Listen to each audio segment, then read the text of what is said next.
Hi friends, आज मैं आपको सॉलिड स्टेट के चैप्टर के अंदर न्यूमेरिकल्स पढ़ाने जा रही हूँ। ओके, तो मैंने एक न्यूमेरिकल्स आपको इससे प्रीवियस क्लासेस में करवाया हुआ था। आज मैं आपको पार्ट सेकंड करवा रही हूँ न्यूमेरिकल्स के। ओके, तो देखिए हम यहाँ पे सेकंड क्वेश्चन कैसे बनाते हैं। देखो पहले सेकंड क्वेश्चन क्या है। ओके, सेकंड क्वेश्चन है, क्वेश्चन में कह रहा है calculate the number of atoms okay in cubic based unit cell. ठीक है, having one atom on each corner and two atoms on each body diagonals. आपको इस क्वेश्चन के अंदर क्या बताना है, आपको क्वेश्चन में नंबर ऑफ एटम्स कैलकुलेट करना है जो क्यूबिक यूनिट सेल के अंदर है।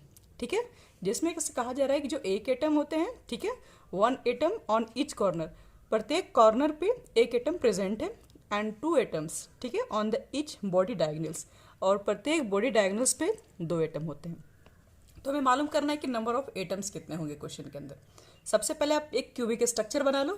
ठीक है, इस क्यूबिक स्ट्रक्चर के अंदर क्या है, कुछ एटम्स है जो कॉर्नर पे हैं, तो आप कॉर्नर पर एटम बना सकते हो। ठीक है, यहाँ पे 8 कॉर्नर्स होते हैं, तो यहाँ पर 8 एटम्स होंगे। और कह रहा है क्या, और कह रहा है कि बॉडी डायगोनल्स पे, एक बॉडी डायगोनल्स पे दो एटम को रखना है। तो पहले आप बताओ कि मुझे इसमें कितने बॉडी डायगोनल्स होंगे।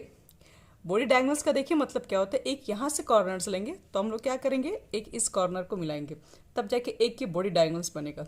ठीक है, तो इस तरह से कितने डायगोनल्स बन सकते हैं, इस तरह से यहाँ से भी हम मिला सकते हैं, दो डायगोनल्स बन जाएंगे। यहाँ से हम लोग इसको भी मिला सकते हैं, तीन डायगोनल्स बन सकते हैं, और यहाँ से हम लोग इसको भी मिला सकते हैं, तो ये चार। तो याद रखिएगा एक क्यूबिक यूनिट सेल के अंदर, ठीक है, टोटल बॉडी डायगोनल्स कितने आपके पास होते हैं, चार होते हैं। ओके, और एक बॉडी डायगोनल्स पे कितने एटम को रखना है, दो एटम को रखना है। तो एक बॉडी डायगोनल्स पे आपको दो एटम को रखना है, तो चार बॉडी डायगोनल्स पे कितने एटम हो जाएंगे, कुल 8 एटम्स हो जाएंगे। लेकिन ये क्वेश्चन इतना इजी नहीं है, क्यों? क्योंकि आपको जो एटम जो कॉर्नर पे दिख रहा है उसका कंट्रीब्यूशन कितना है हमें ये पता करना है। टोटल एटम इस क्यूब के अंदर नहीं आ रहे हैं, ध्यान दीजिए। ठीक है, लेकिन जो बॉडी डायगोनल पे जो आप एटम पुट करोगे, ठीक है, वो तो क्यूब के अंदर ही होगा। ओके, तो चलो बच्चों लोग देखते हैं कि इस क्वेश्चन को कैसे सॉल्व करते हैं। ठीक है, इसके अंदर कितने एटम्स है कैसे फाइंड करते हैं।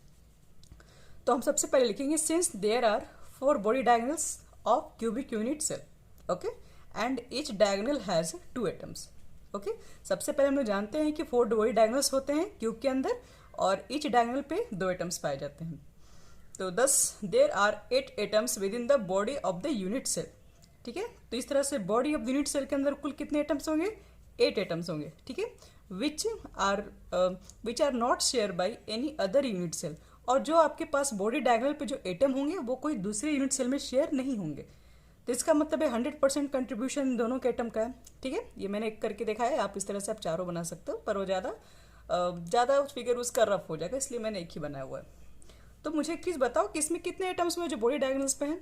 तो एक एटम्स में तो आपके एक बॉडी डायगोनल्स में दो एटम होते हैं, दूसरा बॉडी डायगोनल्स करोगे वहाँ पर भी दो, यहाँ पर कीजिएगा 3, तो इसमें भी आपको 2 मिलेंगे, यानी कि टोटल आप कह सकते हो 8 मिलेंगे। Okay, so the number of atom on the body diagonal is equal to कितना लिख देंगे हम लोग, 8 लिख देंगे।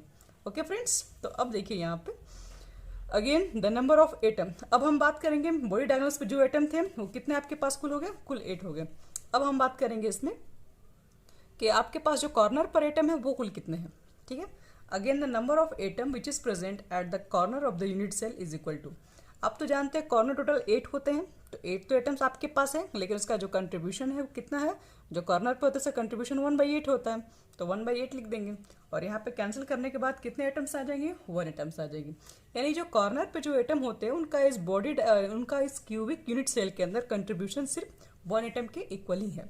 तो टोटल कितने एटम्स हो गए, तो बॉडी डायगोनल्स पे कुल मिला के 8 एटम्स थे आपके पास। ठीक है, और एक एटम्स कॉर्नर की वजह से है, तो टोटल एटम्स कितने आपके पास हो गए, तो 10 number of atoms in the cubic unit cell is equal to 8 + 1 9 एटम्स। ओके फ्रेंड्स, चलिए हम लोग नेक्स्ट क्वेश्चन करते हैं। क्वेश्चन नंबर मैं आपको 3 समझाती हूँ। देखिए इस क्वेश्चन में क्या है मेरे पास, a compound made up of elements A and B. आपके पास एक कंपाउंड है, ठीक है, जो ए और बी एलिमेंट से मिलके बना हुआ है, crystallises in the cubic structure, और उसको भी क्यूबिक स्ट्रक्चर के अंदर ही रखा गया है। एक कंपाउंड, इसमें 2 एलिमेंट है ए एंड बी, और उसको क्यूबिक स्ट्रक्चर के अंदर रखे हैं। Atom A are present on the corners as well as face centre. आपके पास जो ए एटम है वो कॉर्नर पर प्रेजेंट है, और उसके साथ साथ फेस पर भी प्रेजेंट है, फेस सेंटर। और जो आपके पास बी एटम है, whereas atom B are present on the edge. ठीक है, आपके पास जो बी एटम है वो एज पर प्रेजेंट है। एज का मतलब इस तरह का, इसको एज बोलते हैं यहाँ पे। ठीक है, टोटल 12 एज होते हैं। तो आपके पास जो एज पर प्रेजेंट है as well as body centre, मतलब सेंटर में यानी पूरे बॉडी के सेंटर में रहेगा एक एटम। तो आपको मालूम करना है कि फॉर्मूला ऑफ द कंपाउंड क्या होगा। सिंपल सी बात है, इस क्वेश्चन में आपके पास दो एलिमेंट है ए एंड बी, और आपके पास कह रहा है जो ए जो आपके पास जो एटम्स हैं वो पूरे कॉर्नर पे हैं, उसके साथ साथ फेस पर भी है। तो देखिए मैंने ये जो ब्लैक वाला जो स्फेयर बनाया है वो कॉर्नर पर भी है, फेस पर भी है, ओके। और जो आपके पास बी जो एटम है वो एज पर है और बॉडी में अंदर है, ठीक है। यहाँ पर क्यूबिक यूनिट के बॉडी सेंटर में भी है। तो हमें पता करना है इसके अंदर कि कुल पहले तो मालूम कर लेंगे कि इसमें ए एटम्स कितने हैं, बी एटम्स कितने हैं, फिर इसका हम लोग कंपाउंड का फॉर्मूला भी मालूम कर लेंगे। ओके फ्रेंड्स, तो चलिए क्वेश्चन को बनाते हैं। सबसे पहले क्या लिखेंगे हम लोग, कॉर्नर पे जो प्रेजेंट होता है वो टोटल 8 एटम्स है, उसका कंट्रीब्यूशन 1/8 है, तो नंबर ऑफ एटम्स निकाल देंगे, ठीक है। तो लिख देंगे यहाँ पे since atom A are present on the corner as well as face centre of the cubic unit cell. A जो एटम है वो कॉर्नर पर भी है और फेस पर भी यूनिट सेल के। तो total number of atoms A present in the unit cell, तो ए के कुल कितने एटम होंगे यूनिट सेल में प्रेजेंट है। तो कॉर्नर के लिए आप जानोगे 8 एटम्स है और कंट्रीब्यूशन कितना इसका है 1/8। उसके बाद हम लोग क्या लिखते हैं, उसके बाद लिखते हैं मेरे पास जो फेस पर है वो टोटल कितना फेस होता है 6, और उनका कंट्रीब्यूशन कितना होता है 1/2, और यहाँ से इसको कैंसिल करके टोटल कितना आपके पास आ जाएगा 4 एटम्स आ जाएंगे, ओके। तो इसका मतलब है कि कॉर्नर पे और जो फेस पे जितने एटम्स प्रेजेंट है ए के वो टोटल 4 एटम्स है, ओके। ये नंबर ऑफ एटम्स, ठीक है, जो प्रेजेंट है क्यूबिक यूनिट सेल के अंदर वो टोटल 4 है। इस तरह से हम लोग क्या करेंगे, बी के बारे में मालूम करेंगे, बी के कुल कितने एटम्स हैं। देखिए again atom B are present, ठीक है, on the edge centre as well as body centre. B जो एटम्स है वो एज पर प्रेजेंट है और बॉडी पर प्रेजेंट है। तो total number of atoms B कितने हो जाएंगे यूनिट सेल के अंदर। तो टोटल एज तो आप जानते हैं 12 होते हैं, ऊपर का 4 हो जाएगा, नीचे का 4 हो जाएगा, अगल बगल 4, यानी टोटल ऊपर का देखिए ये वाला 4, नीचे का 4 और ये सब लाइन ये भी 4, कुल मिला के 12 एजेस होते हैं, ठीक है। तो 12 एजेस लिख देंगे। और एक एज पे कंट्रीब्यूशन क्या होता है, एक एज पे जो आपके पास स्फीयर होगा वो 4 यूनिट सेल में शेयर होता है, इसलिए हम उसका कंट्रीब्यूशन 1/4 लिखते हैं, ओके। तो 12 एजेस है, उसका कंट्रीब्यूशन 1/4 है, ठीक है। और एक बॉडी सेंटर में है, उसके हमने +1 लिखे हैं। तो कुल कितने आइटम्स हो गए देख लीजिए यहाँ पर, 3 यहाँ से आएगा, 1 यहाँ से आएगा, 4, यानी टोटल 4 आइटम आपके पास हो गए बी के। तो पहले हम रेशियो ऑफ आइटम मालूम कर लेते हैं कितने कितने आइटम के रेशियो है। तो ए और बी का रेशियो निकालेंगे, ए के भी 4 आइटम थे, बी के भी आपके पास 4 आइटम आ चुके हैं, दोनों का रेशियो 1/1 हो गया। तो कंपाउंड ऑफ द फॉर्मूला क्या हो जाएगा, इसका भी 1 आइटम है तो ए, इसका आइटम भी 1 है, तो फॉर्मूला हो जाएगा आपके पास ए बी, ठीक है दोस्तों। तो ये थर्ड क्वेश्चन मेरा बन चुका है। अब देखिए एक और लास्ट क्वेश्चन है, क्वेश्चन नंबर 4, इसके बाद आपका फर्स्ट टॉपिक का न्यूमेरिकल्स खत्म हो जाएगा। तो अब देखो क्वेश्चन नंबर देखो 4 क्या है दोस्तों। If 3 elements P Q R crystallises in A cubic solid lattice, ठीक है, आपके पास 3 आपके पास एलिमेंट्स हैं, ठीक है, उसको भी हम लोग क्यूबिक लैटिस के अंदर डाले हुए हैं, with P atoms eight the corner, जिसमें पी एटम को कॉर्नर पर रखा गया, Q atoms at the cube centre, और जो क्यू है, ठीक है, उसको क्यूब सेंटर में रखा गया, बीच में रखा गया है, R atom at the centre of the face of the cube, और आर एटम को आपके पास फेस के सेंटर पे रखा गया है।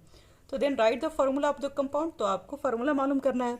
तो हमें सिर्फ इतना ही मालूम करना है, इस क्यूबिक जो यूनिट सेल है उसके अंदर पी का कंट्रीब्यूशन कितना है, क्यू का कितना है, आर का कितना है, और सबका रेशियो निकाल देंगे तो एटम्स का फार्मूला मिल जाएगा हमें।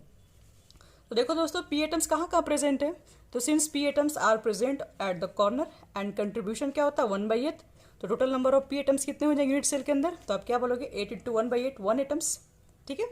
उसके बाद क्यू एटम्स कहाँ प्रेजेंट है, तो क्यू एटम्स आप तो जानते हैं कि बॉडी सेंटर में प्रेजेंट है, और जो बॉडी सेंटर में जो प्रेजेंट होते हैं उनके तो 100% कंट्रीब्यूशन होता है। तो वो कुल कितने एटम्स होंगे, तो वो 1 ही एटम्स होंगे, क्योंकि एक ही एटम है जो बॉडी सेंटर के बीच में है। तो देखिए again Q atoms is at the corner and contribution is 1, तो देयरफॉर क्या हो जाएगा, total number of Q atoms present in the unit cell कितना हो जाएगा 1, ओके। अब आर एटम के ऊपर बात करते हैं, आर एटम कहाँ का प्रेजेंट है, आर एटम फेस के सेंटर पे प्रेजेंट है। तो सिंस क्या बोलेंगे, R atom is at the centre of the each faces and contribution of each atom कितना होता है 1/2। तो total number of R atoms कितने हो जाएंगे यूनिट सेल के अंदर होंगे, तो टोटल आपके पास फेस 6 होते हैं, कंट्रीब्यूशन है 1/2, यहाँ से आपको कट के 3 एटम्स आ जाएंगे, ठीक है। पी क्यू आर का हम लोग मालूम कर लिए नंबर ऑफ एटम्स कितने हैं यूनिट सेल के अंदर, और हम इसका रेशियो निकाल देंगे। पी क्यू आर, पी का एटम 1 आया था, क्यू का 1 आया था और आर का 3 आया था। तो इस तरह से हम लोग फॉर्मूला निकालेंगे तो क्या हो जाएगा, पी में 1 एटम है तो पी लिखेंगे, क्यू में भी 1 है तो क्यू लिखेंगे, आर में 3 एटम है तो आर 3, ठीक है दोस्तों। तो इस तरह से मेरे पास कंप्लीट हो गया सॉलिड स्टेट के फर्स्ट टॉपिक का न्यूमेरिकल्स, ठीक है। नेक्स्ट बार हम लोग कुछ आगे पढ़ेंगे न्यूमेरिकल्स इसके बारे में। Thank you.